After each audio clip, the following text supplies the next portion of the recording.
ನಮಸ್ಕಾರ ಸ್ನೇಹಿತರೆ, ಪೈಲೂರ್ ಯೂಟ್ಯೂಬ್ ಚಾನಲ್ಗೆ ಸ್ವಾಗತ.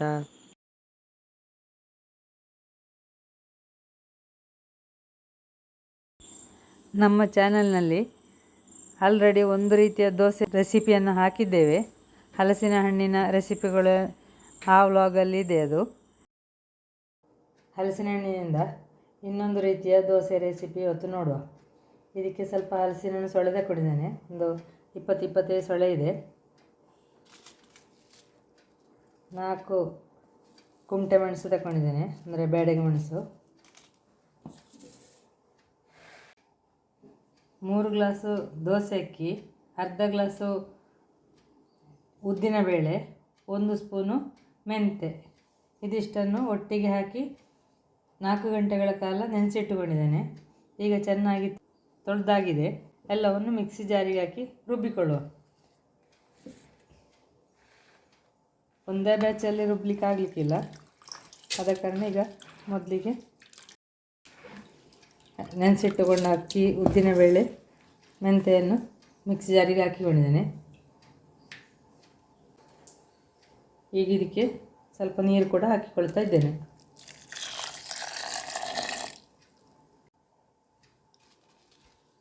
ಈಗ 2 ಮೆಣಸು ಕೂಡ ಹಾಕಿಕೊಂಡಿದ್ದೇನೆ. ಈಗ ಇದನ್ನು ನುಣ್ಣಗೆ ರುಬ್ಬಿಕೊಳ್ಳುವ. ಈಗ ಅಕ್ಕಿಯನ್ನು ನುಣ್ಣಗೆ ರುಬ್ಬಿಯಾಗಿದೆ. ಇದಕ್ಕೆ ಸ್ವಲ್ಪ ಹಲಸಿನ ಹಣ್ಣು ಸೊಳ್ಳೆ ಕೂಡ ಹಾಕಿ ರುಬ್ಬಿಕೊಳ್ತಾ ಇದ್ದೇನೆ.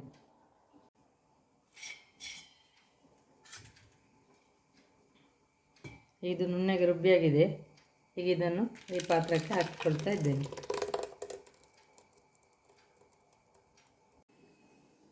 ಇನ್ನೆಲ್ಲವನ್ನು ಇದೇ ರೀತಿ ರುಬ್ಬಿಕೊಳ್ತಾ ಇದ್ದೇನೆ. 2 ಬ್ಯಾಚಿನಲ್ಲಿ ಎಲ್ಲವನ್ನು ರುಬ್ಬಿಕೊಂಡಿದ್ದಾಗಿದೆ.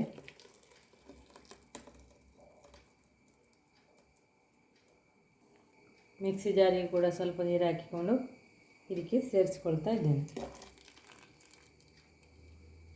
ಇದನ್ನೀಗ ಒಂದು ಸಲ ಚೆನ್ನಾಗಿ ಮಿಕ್ಸ್ ಮಾಡಿಕೊಳ್ಳಬೇಕು.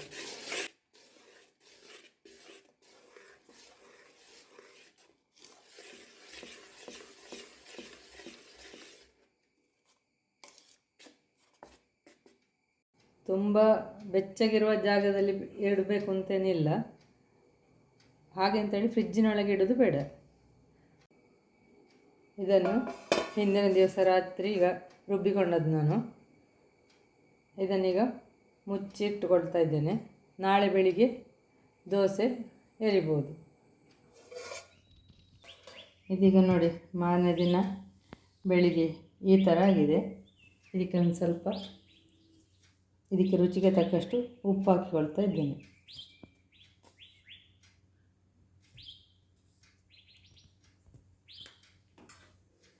ಇದನ್ನೀಗ ಮಿಕ್ಸ್ ಮಾಡಿಕೊಳ್ಳುವ.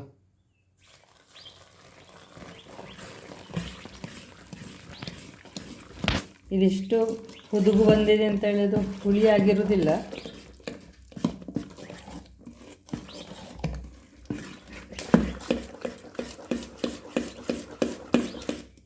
ಚೆನ್ನಾಗಿ ಮಿಕ್ಸ್ ಮಾಡ್ತಾ ಇದ್ದೇನೆ.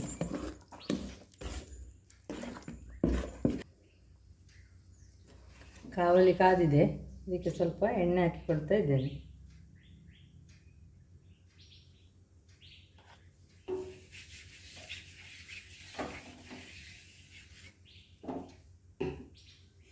ಕಾವಲಿಯನ್ನು ಚೆನ್ನಾಗಿ ಪಸೆ ಮಾಡಿಕೊಂಡಾಗಿದೆ. ನೋಡಿ, ಹಿಟ್ಟಿನ ಹದ ಇಷ್ಟಿದ್ರೆ ಸಾಕು. ಇನ್ನೀಗ ದೋಸೆ ಎರಿತಾ ಇದ್ದೇನೆ.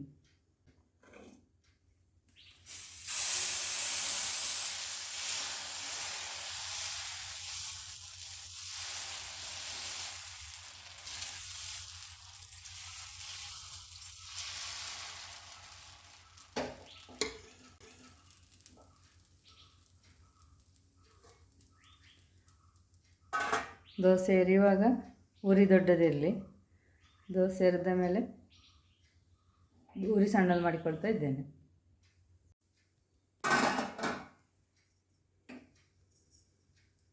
ಉರಿ ದೊಡ್ಡ ಮುಚ್ಚಳ ತೆಗೆದು ಉರಿ ದೊಡ್ಡದು ಮಾಡಿಕೊಂಡೆ. ಮೇಲಿಂದ ಸ್ವಲ್ಪ ಎಣ್ಣೆ ಹಾಕಿದ್ದೇನೆ.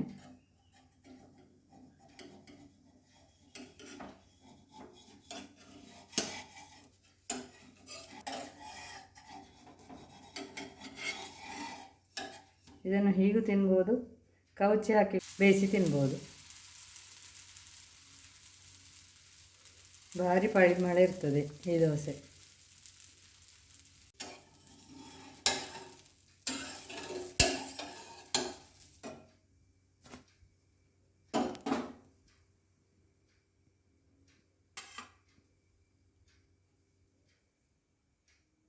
ಹಲಸಿನ ಹಣ್ಣಿನ ರುಚಿಕರವಾದ ದೋಸೆ.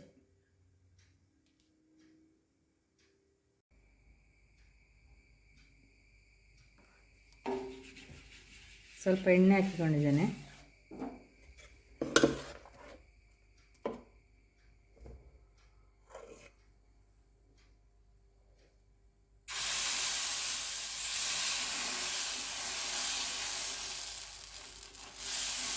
ಹೀಗೆ ತೆಳ್ಳಗೆ ಕೂಡ ಕರಿತಾ ಇದ್ದೇನೆ.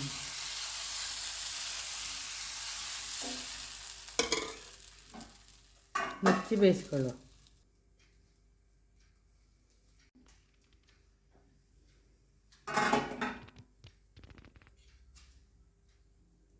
ಉರಿ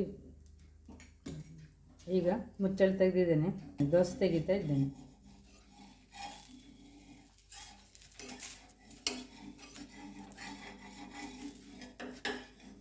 ತೆಳ್ಳೆ ಕೂಡ ಎರಿಬೋದು. ಅದನ್ನು ಕವುಚ ಹಾಕೋದಕ್ಕಿಂತ ಈ ರೀತಿಯಾಗಿ ತಿಂದರೆ ರುಚಿ. ನೋಡಿ,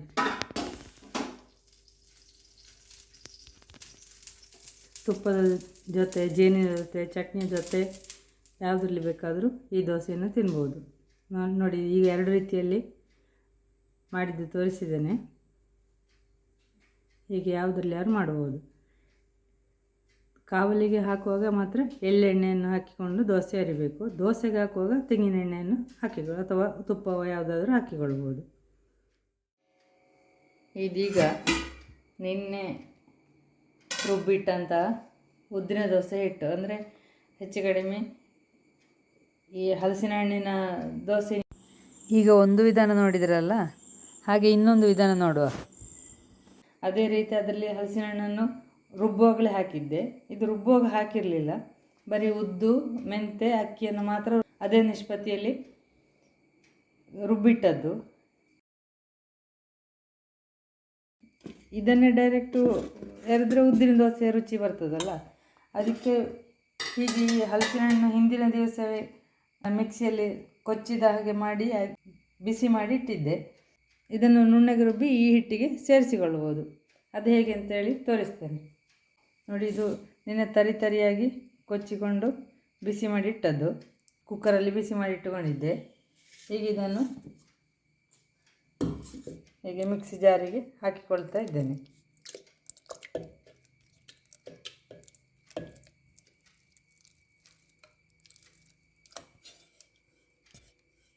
ಅಕ್ಕಿಯೆಲ್ಲ ಸುರಿಗೆ ತೋರಿಸಿದ ದೋಸೆ ಹಿಟ್ಟಿನ ಅದೇ ಅಳತೆಯಲ್ಲಿ ಇದ್ದದ್ದು. ಈಗ ಹಲಸಿನ ಹಣ್ಣು ಕೊಚ್ಚಿದ್ದನ್ನು ಕೂಡ ಈ ಹಿಟ್ಟಿಗೆ ರುಬ್ಬಿ ಸೇರಿಸಿಕೊಳ್ತಾ ಇದ್ದೇನೆ.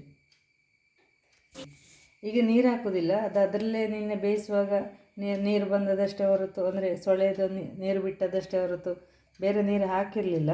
ಈಗಲೂ ರುಬ್ಬುವಾಗಲೂ ಕೂಡ ಹಾಕೋದಿಲ್ಲ.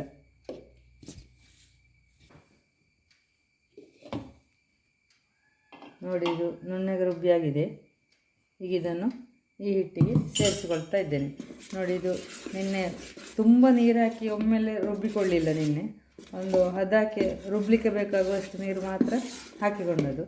ಯಾಕೆಂತ ಹೇಳಿದರೆ ಈ ಹಿಟ್ಟು ಈ ಹಲಸಿನ ಹಣ್ಣು ಸೇರಿಸ್ಲಿಕ್ಕೆ ಉಂಟಲ್ಲ, ಅದಕ್ಕೋಸ್ಕರ ತುಂಬ ನೀರು ಒಮ್ಮೆಲೆ ಹಾಕಿಕೊಳ್ಳಿಲ್ಲ.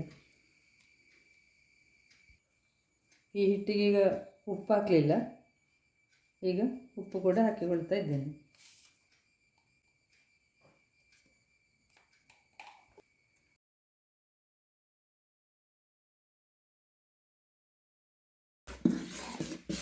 ಅಕ್ಕಿ ರುಬ್ಬುವಾಗ ಕೂಡ ಕುಂಟೆ ಮೆಣಸು ಹಾಕಲಿಲ್ಲ. ಈಗ ಹಲಸಿನ ರುಬ್ಬುವಾಗಲೂ ಕೂಡ ಹಾಕಲಿಲ್ಲ.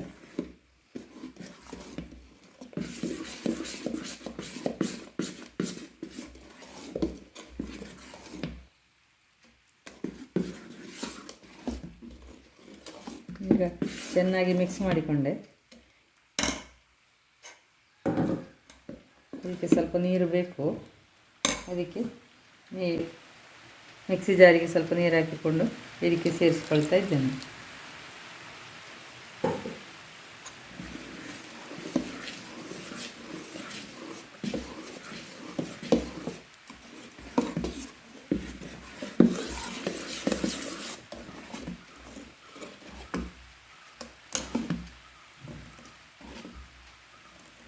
ಈಗ ಹಿಟ್ಟಿನ ಹದ ಇಷ್ಟಿದ್ದರೆ ಸಾಕು.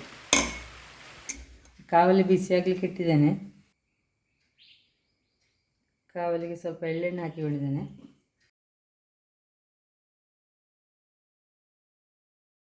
ಹಿಟ್ಟು ಸಿಹಿ ಇರುವ ಕಾರಣ ಸ್ವಲ್ಪ ಎಳ್ಳೆಣ್ಣೆ ಹಾಕಿಕೊಳ್ಬೇಕಾಗ್ತದೆ. ಈ ರೀತಿ ಮಿಕ್ಸ್ ಮಾಡಿಕೊಂಡು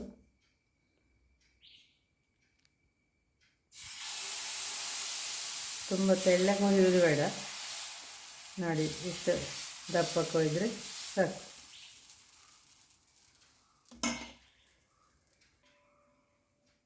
ಮುಚ್ಚಳ ಮುಚ್ಚಿ ಬೇಯಿಸ್ಕೊಳ್ಳುವ.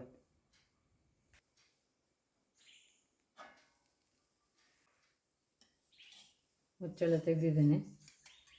ಈಗ ಮೇಲಿಂದ ಎಣ್ಣೆ ಹಾಕಿಕೊಂಡಿದ್ದೇನೆ. ಉರಿ ದೊಡ್ಡದು ಮಾಡಿಕೊಂಡಿದ್ದೇನೆ.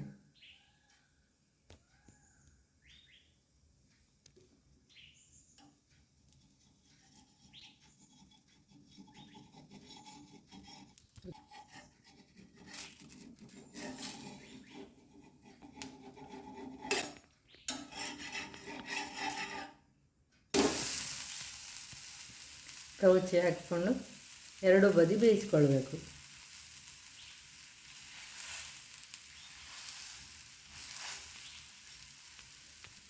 ಕವುಚಿ ಹಾಕುವಾಗ ಉರಿ ದೊಡ್ಡದಿರಲಿ.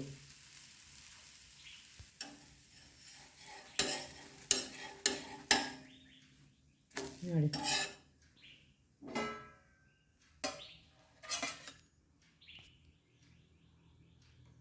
ರುಚಿಕರವಾದ ಎರಡು ರೀತಿಯ ಹಲಸಿನ ಹಣ್ಣಿನ ದೋಸೆಯನ್ನು ನೋಡಿದಿರಲ್ಲ. ನೀವು ಕೂಡ ಟ್ರೈ ಮಾಡಿ ಸವಿದು ನೋಡಿ. ದೋಸೆ ಮಾಡಿದ್ದು ನೋಡಿದಿರಲ್ಲ. ಹಾಗೆ ಇದರಿಂದ ಇವತ್ತೊಂದು ನಾವೆಲ್ಲ ಸಣ್ಣದಿರುವಾಗ ಅಜ್ಜಿ ಅಮ್ಮ ಎಲ್ಲ ಮಾಡ್ತಿದ್ದ ಒಂದು ಪಾಯಸದ ರೆಸಿಪಿಯನ್ನು ನಿಮಗೆ ತೋರಿಸಲಿಕ್ಕೆ ಇದ್ದೇವೆ. ಈಗ ಈ ಸೊಳೆಯನ್ನೀಗ ಮಿಕ್ಸಿ ಜಾರಿಗೆ ಹಾಕಿಕೊಂಡು ತರಿಯಾಗಿ ಕೊಚ್ಚಿಕೊಳ್ಳುವ ರೀತಿಯಲ್ಲಿ ಮಾಡ್ತಾ ಇದ್ದೇನೆ. ನಾನೀಗ ತರಿಯಾಗಿ ರುಬ್ಬಿಕೊಂಡು ತರ್ತೇನೆ. ಈ ರೀತಿಯಾಗಿ ತರಿಯಾಗಿ ರುಬ್ಬಿಕೊಂಡದಾಗಿದೆ. ಈಗ ಇದನ್ನು ಪಾತ್ರಕ್ಕೆ ಹಾಕಿಕೊಳ್ತಾ ಇದ್ದೇನೆ.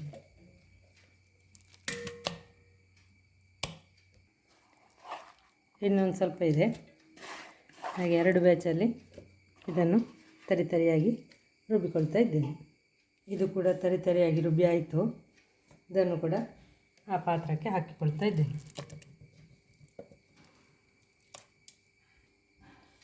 ಮಿಕ್ಸಿ ಜಾರಿಗೆ ಕೂಡ ಸ್ವಲ್ಪ ನೀರು ಹಾಕಿಕೊಂಡಿದ್ದೇನೆ. ಅದನ್ನೀಗ ಈ ಕೊಚ್ಚಿಟ್ಟ ಸೊಳ್ಳೆಗೆ ಹಾಕಿಕೊಂಡಿದ್ದೇನೆ. ಇದನ್ನೀಗ ಚೆನ್ನಾಗಿ ಮಿಕ್ಸ್ ಮಾಡಿ ಬೇಯಲಿಕ್ಕೆ ಇಡುವ.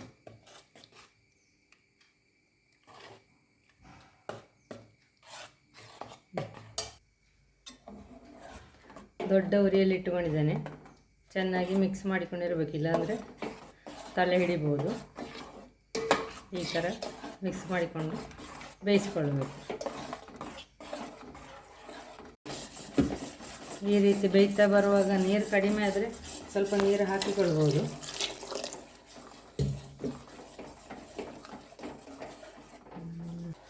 ಈ ರೀತಿ ಚೆನ್ನಾಗಿ ಮಿಕ್ಸ್ ಮಾಡಿಕೊಂಡು ಬೇಯಿಸ್ಕೊಳ್ಬೇಕು.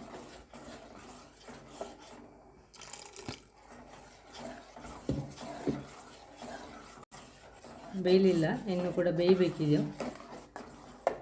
ಚೆನ್ನಾಗಿ ಈಗ ಮಿಕ್ಸ್ ಮಾಡ್ತಾ ಅದು ಬೇಯಬೇಕು.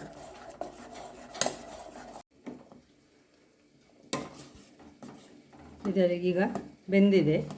ಇದಕ್ಕೆ ಬೆಲ್ಲ ಹಾಕುವ.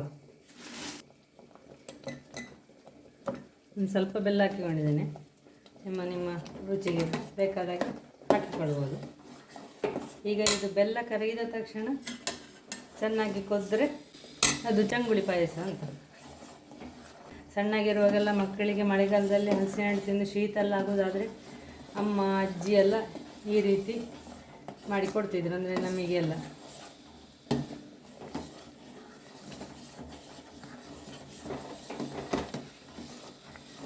ಮಕ್ಕಳಿಗೆ ಹಲಸಿನ ಹಣ್ಣು ತಿನ್ನಬೇಕು ಅಂತ ಆಸೆ ಆಗೋದು, ತಿಂದರೆ ಶೀತ ಆಗೋದಕ್ಕೆಲ್ಲ ಈ ರೀತಿಯಾಗಿ ಮಾಡಿಕೊಡ್ತಿದ್ರು ನಮಗೆ. ನೋಡಿ, ಇದೀಗ ಈ ರೀತಿಯಾಗಿ ಕುಡಿದ್ರೆ ಚಂಗುಳಿ ಪಾಯಸ ಹೇಳ್ತೇವೆ. ನೋಡಿ, ಅದು ಬೆಂದಿದೆ, ನಿಮಗೆ ಕಲರ್ ಮಾತ್ರ ಬೇಯದರೆ ಈ ಹೋಳುಗಳೆಲ್ಲ ಬೇಯಲಿಲ್ಲ ಅಂತ ಆಗ್ತದೆ, ಬೆಂದಿರ್ತದೆ. ಅದು ಬರೀ ಬೆಲ್ಲ ಮಾತ್ರ ಹಾಕಿದ ಕಾರಣ ಆ ರೀತಿ ಕಾಣ್ತದೆ. ಹೀಗೆ ಇದನ್ನು ಹೀಗೆ ಕುಡಿದ್ರೆ ಚಂಗುಳಿ ಪಾಯಸ ಅಂತ ಹೇಳ್ತಾರೆ. ಇದಕ್ಕೆ ಸ್ವಲ್ಪ ಕಾಯಿ ಎಲ್ಲ ಹಾಕಿದರೆ ಹಲಸಿನ ಹಣ್ಣು ಪಾಯಸ ಅಂತ ಹೇಳ್ತಾರೆ.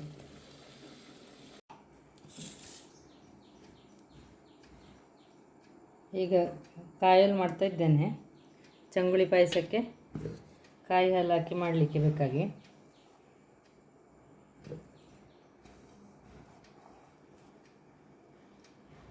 3 ಹಿಡಿಯಷ್ಟು ಕಾಯಿ ತಗೊಂಡಿದ್ದೇನೆ. ಇದಕ್ಕೀಗ ನೀರು ಹಾಕಿಕೊಂಡು ರುಬ್ಬಿಕೊಳ್ತಾ ಇದ್ದೇನೆ. ನೋಡಿ, ಕಾಯಿಯನ್ನು ರುಬ್ಬಿಕೊಂಡಾಗಿದೆ. ಇದನ್ನು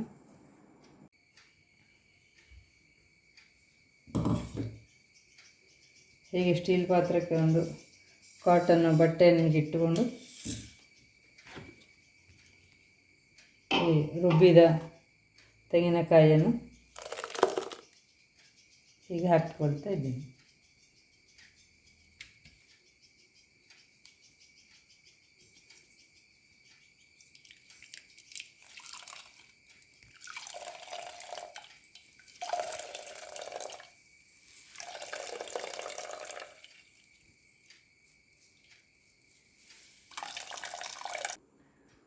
ಚಂಗುಳಿ ಪಾಯಸ ಆದ ಮೇಲೆ ಉರಿ ಆಫ್ ಮಾಡಿಕೊಂಡಿದ್ದೇನೆ. ಈಗ ಇದಕ್ಕೆ ಈ ತೆಂಗಿನಕಾಯಿ ಹಾಲನ್ನು ಸೇರಿಸಿಕೊಳ್ತಾ ಇದ್ದೇನೆ.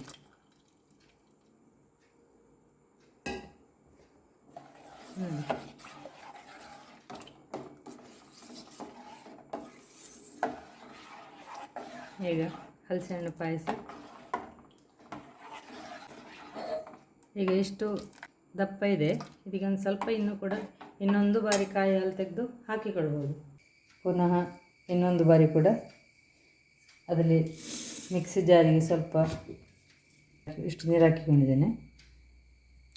ಈ ಕಾಯಿ ಸುಳಿಗೆ ಹಾಕಿ ಇನ್ನೊಮ್ಮೆ ಹಾಲು ಹಿಂಡಿಕೊಳ್ತಾ ಇದ್ದೇನೆ.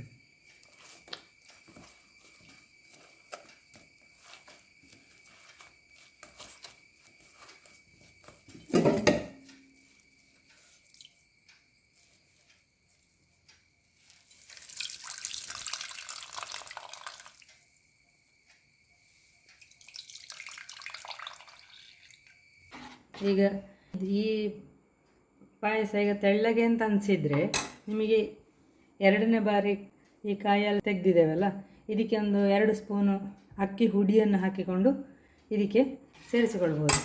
ಆವಾಗ ಈ ಪಾಯಸ ಸ್ವಲ್ಪ ದಪ್ಪ ಇರ್ತದೆ, ಕನ್ಸಿಸ್ಟೆನ್ಸಿ ದಪ್ಪಾಗಿರ್ತದೆ. ನಾನೀಗ ಅಕ್ಕಿ ಹುಡಿ ಹಾಕಿಕೊಳ್ಳಿಲ್ಲ. ಇದನ್ನೀಗ ಕುದಿಸಿಕೊಳ್ಳುವ. ಇದು ಚೆನ್ನಾಗಿ ಕುದ್ದ ಮೇಲೆ ಉರಿ ಆಫ್ ಮಾಡಿಕೊಂಡ್ರೆ ಆಯಿತು. ನಿಮಗೆ ಹಲಸಿನ ಹಣ್ಣಿನ ಪರಿಮಳಕ್ಕೆ ಇನ್ನು ಏಲಕ್ಕಿ ಪರಿಮಳವು ಬೇಕು ಅಂತಾದರೆ ಅದು ಕೂಡ ಸೇರಿಸಿಕೊಳ್ಬೋದು. ಇಲ್ಲ ಹಲಸಿನ ಹಣ್ಣಿನ ಪರಿಮಳ ಅಂದರೆ ಇದು ಕುದ್ದ ಕೂಡಲೇ ಉರಿ ಆಫ್ ಮಾಡಿಕೊಳ್ಬೋದು. ಏಲಕ್ಕಿ ಬೇಕು ಅಂತಾದರೆ ಈ ಟೈಮಲ್ಲಿ ಸೇರಿಸಿಕೊಳ್ಬೋದು, ಏಲಕ್ಕಿ ಪುಡಿಯನ್ನು ಸೇರಿಸಿಕೊಳ್ಬೋದು. ಇದು ಮಿಕ್ಸ್ ಮಾಡ್ತಾ ಇದನ್ನು ಕುದಿಸಿಕೊಳ್ಬೇಕು. ನೋಡಿ, ಇದು ಚೆನ್ನಾಗಿ ಕುದ್ದಿದೆ. ಈಗ ಒಂದು ಸ್ವಲ್ಪ ಉಪ್ಪು ಹಾಕಿಕೊಳ್ತೇನೆ. ಇನ್ನು ಇದನ್ನು ಉರಿ ಆಫ್ ಮಾಡಿಕೊಂಡ್ರೆ ಆಯಿತು. ಹಲಸಿನ ಹಣ್ಣು ಪಾಯಸ ಸವಿಯಲು ಸಿದ್ಧ.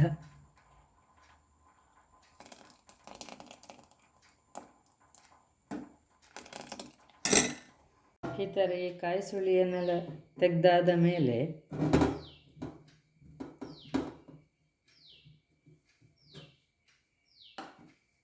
ಇದನ್ನು ಈಗ ಒಂದು ಬಾರಿ ಚೆನ್ನಾಗಿ ತೊಳ್ಕೊಳ್ಬೇಕು. ಈ ಬಟ್ಟೆ ಒಂಥರ ಕೆಟ್ಟ ವಾಸನೆ ಬರೋದಕ್ಕೆ ಇದನ್ನು ನಾನೇ ಈಗ ತೊಳ್ಕೊಳ್ಳೋದಂದರೆ ಈಗ ಒಂದು ಬಾರಿ ಹೀಗೆ ಆ ಕಾಯಿ ಸುಳಿಯನ್ನೆಲ್ಲ ತೆಗೆದಾದ ಮೇಲೆ ಹೀಗೆ ಚೆನ್ನಾಗಿ ತೊಳ್ಕೊಳ್ತೇನೆ. ಇನ್ನು ನಿಂಬೆ ಈ ಥರದ ಇದರ ಫ್ಲೇವರ್ ತುಂಬ ಬಟ್ಟೆಗೆ ಹಿಡಿಯದ ಕಾರಣ ನಾನು ಇದನ್ನು ಈಗ ಒಂದು 2-3 ಸ್ಪೂನ್ ಆಗುವಷ್ಟು ಹಾಕಿಕೊಳ್ತಾ ಇದ್ದೇನೆ.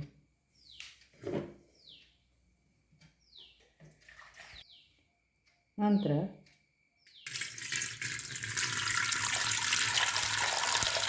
ಹೀಗೆ ಸ್ವಲ್ಪ ನೀರು ಹಾಕಿಕೊಂಡು ಈ ಕಾಯಲ್ಲಿ ಹಿಂಡಿದ ಬಟ್ಟೆ ಇದೆಯಲ್ಲ ಅದನ್ನು ಈ ನೀರಿನಲ್ಲಿ ಹೀಗೆ ಹಾಕಿಕೊಳ್ಳೋದು. ಇದನ್ನೀಗ ಇಂಡಕ್ಷನ್ ಸ್ಟವಿನ ಮೇಲೆ ಇಟ್ಟುಕೊಂಡಿದ್ದೇನೆ. ಇದೀಗ ಚೆನ್ನಾಗಿ ಒಂದು ಸಲ ಕುದಿಬೇಕು. ಗ್ಯಾಸ್ ಸ್ಟವ್ ಮೇಲೆ ಕೂಡ ಕುದಿಲಿಕ್ಕೆ ಇಡ್ಬೋದು. ನಾನಿಟ್ಟದ್ದು ಈಗ ಇಂಡಕ್ಷನ್ ಸ್ಟವಿನ ಮೇಲೆ ಇಟ್ಟುಕೊಂಡಿದ್ದೇನೆ. ಹಾಗೆ ಇದೀಗ ಚೆನ್ನಾಗಿ ಕುದಿದರೆ ಬಟ್ಟೆ ಕೆಟ್ಟ ವಾಸನೆ ಬರುವುದಿಲ್ಲ. ಅದಕ್ಕೋಸ್ಕರ ನಾನು ಈ ರೀತಿ ಮಾಡಿ ಅದನ್ನು ತೊಳೆಯುವುದು. ನೋಡಿ, ಇದು ಕುದಿಲಿಕ್ಕೆ ಸ್ಟಾರ್ಟ್ ಆಗಿದೆ. ಈಗ ಒಂದು ಸಲ ಸ್ಪೂನಲ್ಲಿ ಹೀಗೆ ಮಿಕ್ಸ್ ಮಾಡಿಕೊಂಡ್ರೆ ಅದು ಚೆನ್ನಾಗಿ ಕುದೀತದೆ. ಈ ಕುದಿಯುವಾಗ ಈ ರೀತಿ ಚೆನ್ನಾಗಿ ಒಂದು ಸಲ ಮಿಕ್ಸ್ ಮಾಡಿಕೊಳ್ಬೇಕು.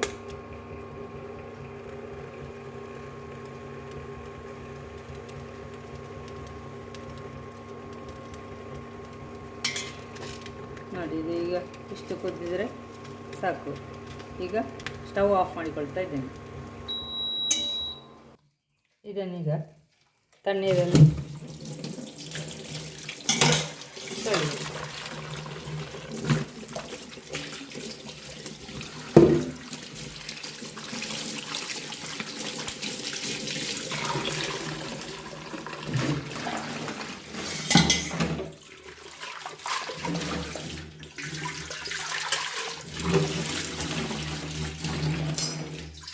ಪುನಃ ಇನ್ನೊಮ್ಮೆ ಈ ಥರ ಸ್ವಲ್ಪ ನೀರು ತಗೊಂಡು ಬರೀ ನೀರಲ್ಲಿ ಒಂದು ಸಲ ಅದನ್ನು ಕುದಿಸಿಕೊಳ್ಬೇಕು. ಯಾಕೆಂದರೆ ಅದರಲ್ಲಿ ಎಲ್ಲಿಯಾದರೂ ಸೋಪಿನ ಅಂಶಗಳೇನಾದ್ರು ಉಳಿದಿರೋ ಅಂತ ಹೇಳಿ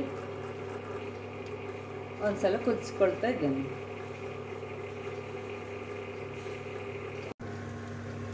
ಕುದಿಲಿಕ್ಕೆ ಸ್ಟಾರ್ಟ್ ಆಗುವಾಗ ಈ ರೀತಿ ಸ್ಪೂನಲ್ಲಿ ಮಿಕ್ಸ್ ಮಾಡಿಕೊಳ್ತಾ ಇದ್ದೇನೆ.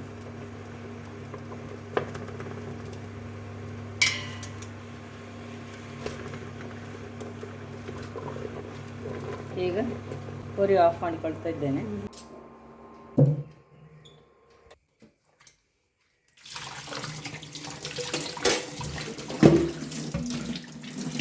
ಈಗ ತಣ್ಣೀರಲ್ಲಿ ಚೆನ್ನಾಗಿ ತೊಳೆದ್ರೆ ಈ ಥರ ಎಣ್ಣೆ ಜಿಡ್ಡಿನ ಕೆಟ್ಟ ವಾಸನೆ ಎಲ್ಲ ಬರುವುದಿಲ್ಲ. ನೋಡಿ, ಇದನ್ನು ಒಣಗಲಿಕ್ಕೆ ಹಾಕಿಕೊಳ್ಳುವುದು. ಧನ್ಯವಾದಗಳು. ಮುಂದಿನ ವಿಡಿಯೋದಲ್ಲಿ ಸಿಗೋಣ.